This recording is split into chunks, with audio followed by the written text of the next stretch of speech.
এতিয়া সবতকৈ ডাঙৰ কথাটো হাস্যকৰ এটা বহুত ডাঙৰ কথা যে কি অসমৰ পুলিচকো এতিয়া টিআৰপি লগা হৈছে। CMকতো লাগিছিলে টিআৰপি, CMটো ডেইলি ফেচবুক লাইভ যায়।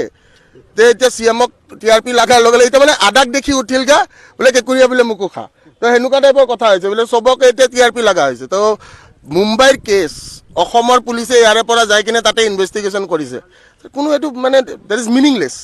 আৰু মিনিংলেছ কাম মই এইখিনিয়ে ক'লোতো, যিবিলাক কৰিব লগা ইছ্যু আছে, যিবিলাকত ইনভেষ্টিগেশ্যন কৰিব লাগে। এতিয়া আজি যোৰহাট, নগাঁও, শিৱসাগৰ, আজি অসমৰ যিমানবোৰ জেগা আছে চবতে দেখোন ড্ৰাগছ ভৰ্তি হৈ আছে। তো ড্ৰাগছৰ পেডলাৰবোৰ ধৰক, ড্ৰাগছৰ পেডলাৰবিলাক এনেকৈ যিটো লেভেলত একদম মানে ফাটাফাটিকৈ টুইট মাৰি অমুক কৰি ভোগ কৰি মানে আল্টিমেটলি টিআৰপি আৰু ক'বলৈতো একো নাই। মানুহটো বুৰ্বক নহয় ন, অসমৰ ৰাইজটো বুৰ্বক নহয়। মোক কোনোবাই বিজেপিৰ বুলি কয়, কোনোবাই কয় মোক AGPৰ মানুহ, কোনোবাই কয় AJP, কোনোবাই কয় আপোনাৰ বোলে কংগ্ৰেছৰ মানুহ। মোৰ এইটো মেটাৰ নকৰে। কিয় মেটাৰ নকৰে? মই জানো মই কি হয়।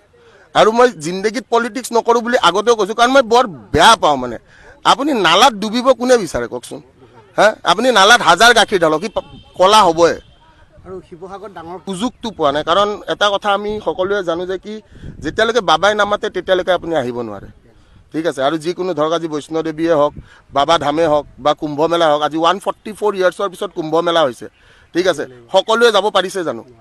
যাক মাতিছে তেওঁ গৈছে, তেওঁ স্নান কৰিছে। 144 ইয়াৰ্ছ বস্তুটো বুজি পাইছেতো, ইমান বছৰ মূৰত এটা কুম্ভ মেলা। আমি ইচ্ছা কৰিও আমাক যদি বাবাই নামাতে আমি কেনেকৈ যাম? সেইটো সেইটো মানে পচিবল নহয়। ছেম ভাগ্য, সেইটোৱে কথা। ছেম শিৱৰাত্ৰিৰ ক্ষেত্ৰতো, শিৱসাগৰৰ ক্ষেত্ৰতো এইটোৱে ক'ম, যদি বাবাই সেই অনুমতি দিয়ে বা বাবাই যদি মাতে ডেফিনেটলি আহিম, সেইটো আৰু ক'বলগীয়া একো নাই।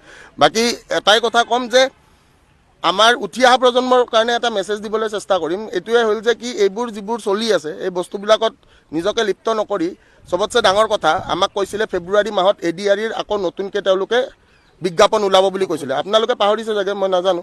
ঠিক আছে, আপোনালোকে বজাইছিলে যিহেতু ফেব্ৰুৱাৰী মাহত দিম বুলি কৈছিলে, কিন্তু এতিয়ালৈকে একো নাই। মাৰ্চ মাহতো দিম বুলি কৈ আছে। চ' সেইবিলাকত গুৰুত্ব দিয়ক।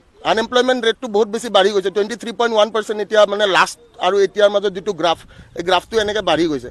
আকৌ কেইদিনমান আগতে মুখ্যমন্ত্ৰীয়ে কৈছে বোলে জাপানত বোলে আমাৰ 50,000 ল'ৰা ছোৱালী পঠাই দিব, 3 লাখ টকাকৈ বোলে দৰমহা দিব। নালাগে 3 লাখ টকা, ইয়াতে 30,000কৈ দিয়কচোন।